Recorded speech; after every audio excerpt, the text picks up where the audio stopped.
존경하고 사랑하는 우리 구독자 여러분 반갑습니다. 여러분의 천만 라디오 천희자입니다.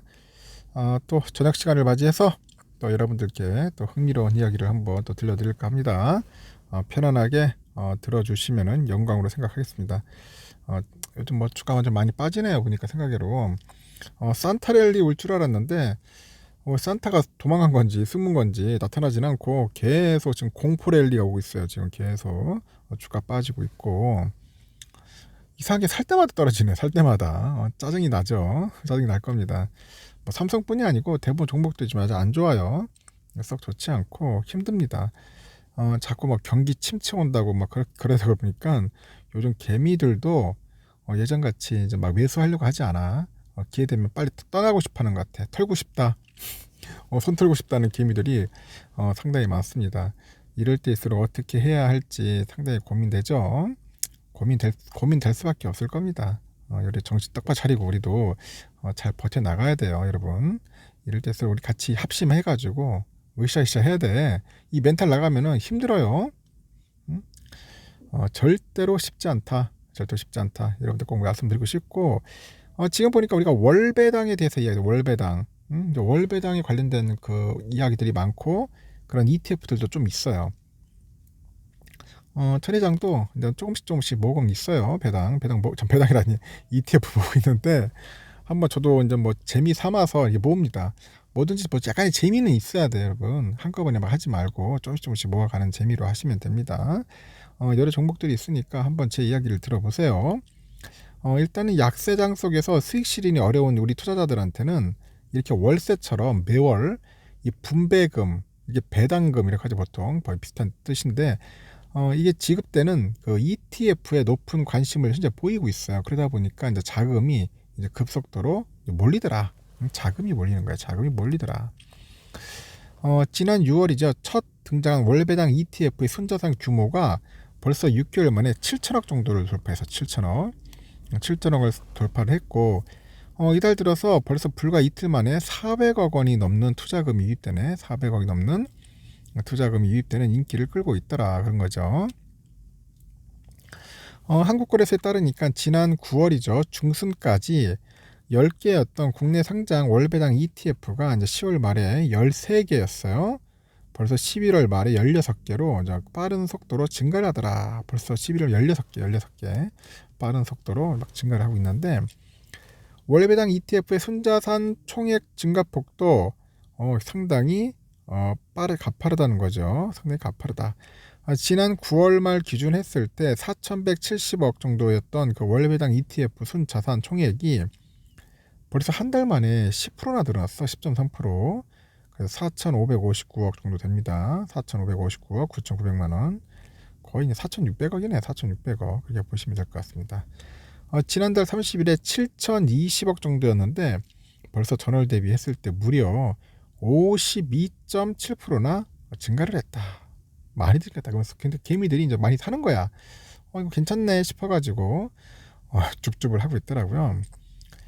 더 눈에 띄는 게 뭐냐? 12월 첫 이틀 1, 2일 만에 늘어난 월배당 ETF 순자산 총액이 427억 7,200만 원이야. 많이 사요. 지난 10월 한 달간 나타났던 그 월배당 ETF 순자산 총액의 증가분을 12월에 단 이틀 만에 기록을 했습니다. 단 이틀 만에 기록을 한 셈이다. 그렇게 보시면 되는데 이렇게 월배당 ETF는 은퇴자 등 그 매월 지출이 발생을 하지만은 그 소득 출처가 불확실한 사람들한테는 아주 적합한 거예요. 알겠죠? 은퇴자들한테 은퇴자도 매월 지출이 만약에 말 그대로 이제 발생하죠. 매월 지출이 발생을 하는데 이렇게 소득 출처가 불확실한 사람들한테 적합하다. 근데 매월 단기간에 배당 수익을 올릴 수 있는 특징이 있죠. 그런 특징을 잘 살린 그 마케팅이 투자자들한테 뭔가 와닿는가 봐. 가슴이 와닿으니까 인기를 끌고 있는 게 아니냐 그렇게 보는 것 같아요. 현재 16개 월배당 ETF 가운데 11월 상장한 3개를 제외한 13개 상품 13개 상품의 11월 분배율을 비교를 해보니까 1위가 누구냐? 1위가 미래에셋 자산의 타이거 그 미국 나스닥 100 그 커버드콜 합성이에요. 타이거 타이거 미국 나스닥 100 커버드 콜 합성이었다. 이걸 또 많이 사더라고. 또 보니까 이것도 좋다고 또 떠드는 분들도 꽤 있던데, ETF 가격 대비 주당 분배금이 시가 대비 분배율이 1.03%예요. 1.03%. 1.03% 월배당 ETF 가운데 1% 선을 넘었어. 월에 1%면 이게 작은 게 아니야. 좀 크긴 큰 겁니다. 지난 2일 실지급된 11월 분배금이 주당 97원이더라고요. 97원, 주당 97원을 줬다. 근데 문제는 뭐냐면 이 주가가 안 올라. 근데 주가가 안 올라는 단점도 있어요. 배당은 좋은데. 이어서 이제 분배율 0.72%의 그 KB자산운용의 KB스타 200의 고배당 커버드콜 ATM이 있는데, 이것도 커버드콜이야. 주당 55원이에요. 그래서 분배율이 0.71%입니다. 0.71%. 그리고 미래에셋 자산운용의 타이거 200 커버드콜 ATM, 이거는 주당 60원. 이게 좀 더 60원. 그래서 관심이 있는 분들은 한번 보세요. 근데 커버드콜에 상당히 관심을 갖더라. 커버드콜. 그렇게 보시면 되고, 일단 전반적으로 기초자산 매수와 동시에 그 해당 자산 콜옵션을 매도하는 이 커버드콜 전략을 채택한 ETF의 성과가 좀 좋았다고 합니다. 이건 주가 하락기의 특징으로 꼽히는데, 일반 주식형은 주가 상승에는 시세 차익을 통해 가지고 높은 수익을 얻을 수 있지만은 분배율이 상대적으로 낮다. 뭐 그런 게 있죠. 그래서 월배당 ETF의 관심은 연말을 지나서 내년까지도 이어질 것 같습니다. 이어질 것 같고, 일단 대다수의 주식 전문가들은 내년 국내 주식장이 반등하기보다는 뭔가 박스권을 형성하지 않겠냐. 그게 먼저 박스권. 우리나라 국내 주식은 슈팅하기 힘들어요. 근데 박스권 갈 것 같아. 그래서 국내 주요 증권사가 내놓은 내년도 코스피 예상 밴드가 평균 2115에서 2668 정도로 이제 보이는 것 같습니다. 그리고 올해 코스피 연저점이던 2155보다도 한 1.9% 낮은 수준이고 5일 종가와 비교했을 때 12.6% 떨어졌다. 그 증권사는 한 목소리로 국내 그 주요 기업의 이익 전망치가 당분간 하락할 수밖에 없다는 점을 내년도 코스피 하락 전망 이유로 꼽고 있는데, 미국과 유럽연합 등을 뒤덮고 있는 경기 침체의 여파에서 국내 기업도 이제 피해갈 수 없다고 보는 거죠.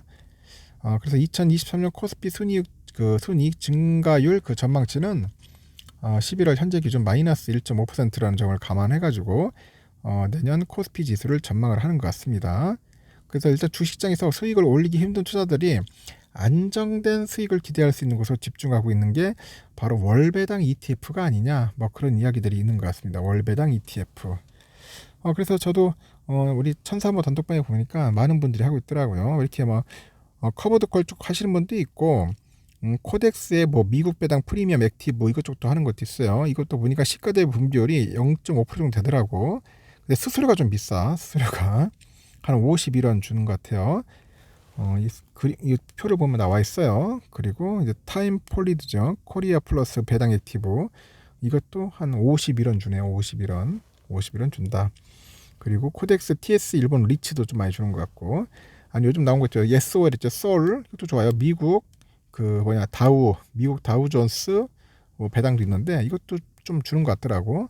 아직까지 주지 않는데 내년부터 줄 거예요. 내년부터 한 3%대 주는 것 같습니다. 그래서 여러분이 좋아하는 거 보시고 ETF도 모으면 괜찮지 않겠나 하는 생각이 듭니다. 그 따박따박 월배당도 좋다. 근데 조심해야 할 것은 이 커버드콜은, 여러분들 커버드콜 들어가는 것은 주가가 이제 상승기에는 못 따라갑니다. 이 성장이 제대로 안 돼요. 이제 그런 단점도 있다는 거 염두해 두고 투자에 임하셔야 합니다. 여기까지 할게요.